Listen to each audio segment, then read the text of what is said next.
여러분 안녕하세요. 난 빅토리입니다. 오늘은 등 운동인 바벨로우에 대해서 설명해 드리도록 하겠습니다. 바벨로우는 굉장히 효과가 좋은 운동으로 알려져 있습니다. 그러나 이 바벨로우의 컨트롤이 미숙하게 되면 우리가 원하는 등 타겟 부위가 아니라 오히려 허리 부상이나 다른 부분에 부상을 야기할 수 있는 조금 숙련된 동작이 필요한 운동입니다. 오늘 이 영상에서 어떻게 하면 이 초보자들도 쉽게 바벨로우를 할 수 있는지 설명해 드리도록 하겠습니다. 바벨로우는 정말 이 바벨과 플레이트 하나만 있으면은 운동을 진행을 할 수 있기 때문에 이 동작만 숙지해 둔다면 정말 유용한 운동이라고 말을 할 수 있는데요. 바벨로우를 어떻게 하는지 제가 먼저 보여드리도록 하겠습니다. 바벨로우를 잘 하기 위해서는 먼저 바벨을 내 몸 앞에 붙여줘야 하는데요. 이렇게 멀리 떨어진 바벨을 돌돌돌 굴려서 자신의 몸과 가장 근접하게 만들어줍니다. 이렇게 몸에 가까이 붙여야 하는 이유는 만약 이 물체가 내 몸에서 떨어져 있는 상태에서 바벨을 짚게 된다면 수직각이 아닌 나머지 수평각에서도 내가 무게를 커버해 주어야 되기 때문에 만에 하나 무게가 달려있는 상태라면 본인 허리나 다른 곳에 부상을 만들 수 있기 때문입니다. 따라서 내 몸과 붙여준 상태에서 자연스럽게 바벨을 들어 올려줍니다. 이 자세는 흡사 데드리프트와 동일하다고 보시면 되는데요. 데드리프트 자세에서 가슴을 펴주고 그대로 고관절을 접어주면서 살짝 무릎 아래까지 내려가주면 여기서 바벨로우 각도가 완전히 만들어지게 되는데 이때 무게중심을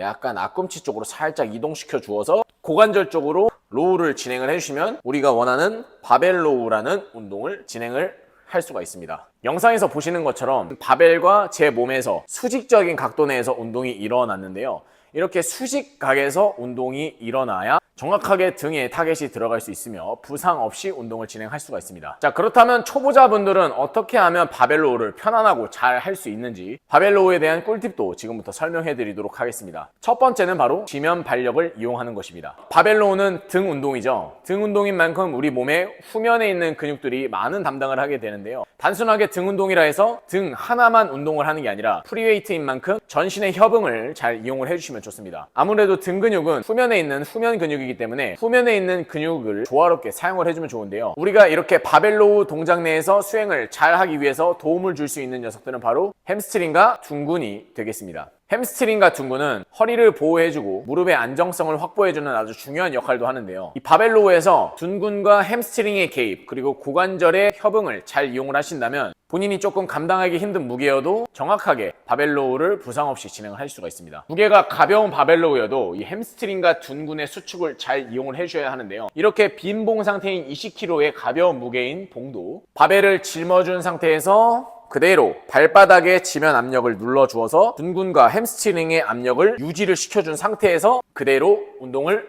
진행을 해주셔야 합니다. 저한테는 이 무게가 굉장히 가볍습니다. 자, 그런데 이렇게 가벼운 무게에서도 제가 방금 앞서 말씀드렸던 지면 발력의 수축을 이용하지 않고 둔근과 햄스트링의 수축을 만들어주지 않고서 운동을 한다면 지금처럼 안정적인 동작이 나오지 못합니다. 자, 제가 한번 지면 발력 없이 이 바벨로우 운동을 진행해 보겠습니다. 지금 다리의 힘을 아예 뺀 상태예요.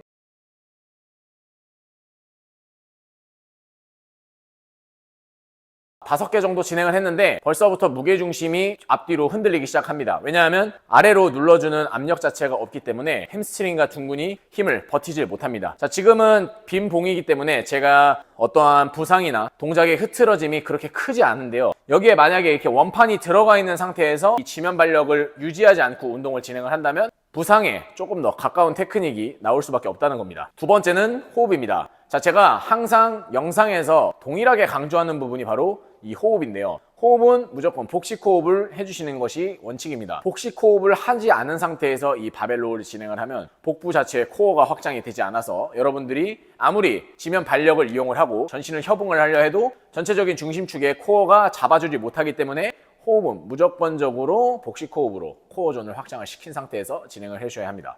바벨로우에서 이 호흡법을 한번 보여드리도록 하겠습니다.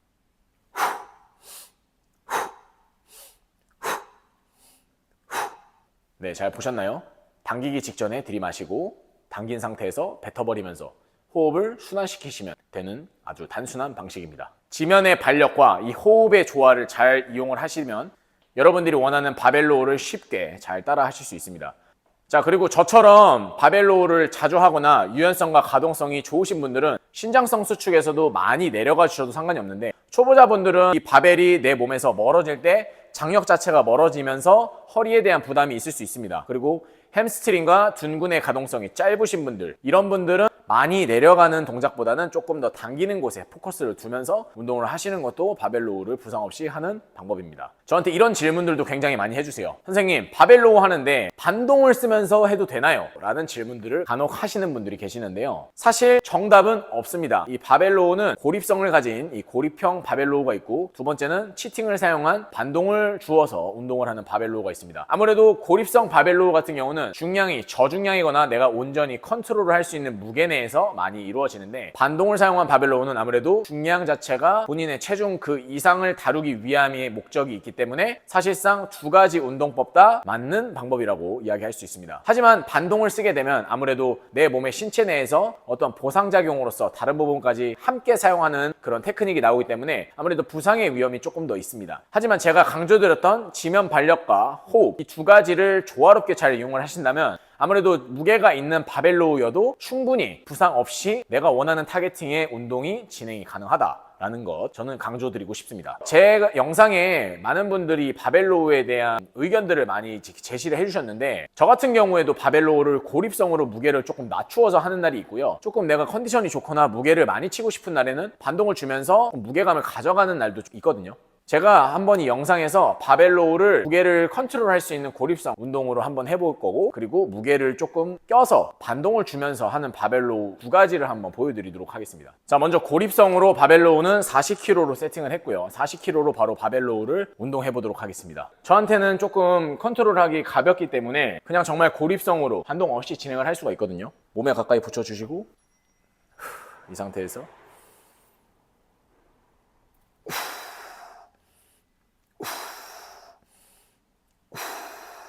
네, 자, 이렇게 하면 정말 이 햄스트링과 둔근의 움직임을 제한하면서 등에 포커스를 맞출 수가 있습니다. 자, 근데 이렇게 운동을 하더라도 둔근과 햄스트링의 수축감이 아예 1도 없는 것은 아니에요. 왜냐하면 바벨이 내 몸에서 내려갈 때 장력이 아래로 발생을 하면서 이 장력에 대해서 커버를 해줘야 되거든요. 분명히 장력이 아래쪽으로 발생을 했을 때 버티려고 하는 힘점 자체가 존재를 합니다. 자, 그 근육들이 바로 이 후면에 있는 햄스트링과 둔근이 될 텐데, 아무래도 무게가 가볍다 보니까 온전하게 움직임을 제한하면서 등에 고립을 시킬 수가 있는 특징이 있는 거죠. 자, 그러면 제가 이제 100kg로 세팅을 해서 조금 무겁게 바벨 로우 운동을 한번 진행해 볼게요. 네, 지금 영상에서 보시는 것과 같이 100kg를 세팅을 했습니다. 자, 100kg짜리 바벨 로우는 아무래도 40kg보다 조금 더 협응이 많이 들어가기 때문에 반동이 조금 있을 겁니다. 왜냐면 제 지금 몸무게가 72kg인데요. 30kg 정도 더 나가는 이 바벨 로우를 짊어지게 되려면은 아무래도 협응을 하지 않고서는 사실상 많이 힘듭니다. 오히려 이런 무게에서는 반동을 쓰지 않으면은 부상을 당할 수가 있는데, 그러면 선생님, 굳이 이 무게를 껴서 운동을 안 하면 되지 않아요? 라고 하시는 분들이 있어요. 사실 그거에 대한 정답도 없어요. 우리 웨이트 트레이닝은 정답이 없습니다. 스트렝스가 남아서 운동을 진행을 할 수 있다 하면 저 같은 경우는 무게를 올려서 진행을 하는 편입니다. 자, 그럼 100kg로 바벨 로우를 한번 진행해 보도록 하겠습니다.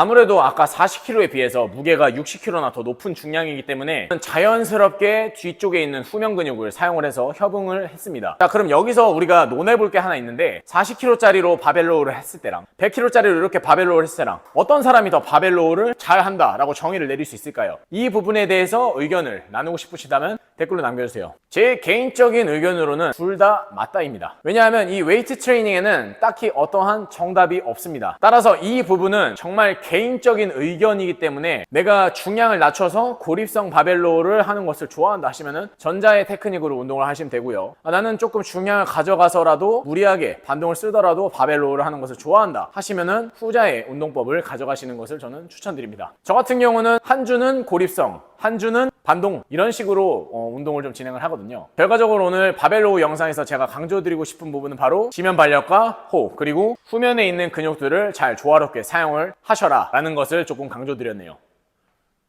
바로 이제 수업 가야 되는데 우리 백포징 한번 잡아볼까요? 저 그래도 바디 체크 한번 해볼게요.